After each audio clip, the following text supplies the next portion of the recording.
শুভ সন্ধ্যা। শৈলী থেকে প্রকাশিত আমার গ্রন্থ ছড়া গ্রন্থ মনের সাথে জায়গালি, এখান থেকে আমি লেখা পাঠ করছি। শীতের রাতে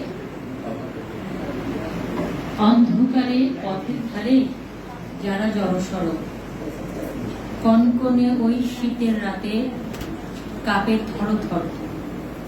তোমরা যদি পারো কেউ খোঁজ খবর নিও, শীতের কাঁথা, লেপ, কম্বল তাদের জন্য দিও। যাদের নেই ঠান্ডা শীতে গায়ে দেওয়ালে, তাদের জন্য কিছু কিছু করুন আখের। কষ্ট যদি কমাতে চাও, সাহায্যের হাত বাড়াও। খোদার সৃষ্টির উপকারে পাশে এসে দাঁড়াও। আরেকটু ছড়া পাঠ করছি, সেরা।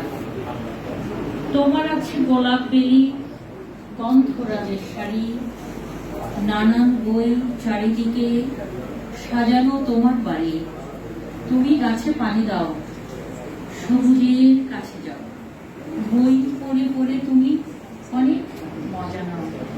যে চিনেছে বই আর গাছ বেসেছে ভালো, তার হৃদয় জুড়ে কেবল আলো আর আলো। তুমি ধনী, তুমি সেরা, গাছ বইয়ের সই। তোমার যে শ্রেষ্ঠ বলো পাবো আমি কই। সেরা লেখাটা আমি উৎসর্গ করেছি আমার প্রিয় দিদি ভাই কাঞ্চনা চক্রবর্তী। ধন্যবাদ।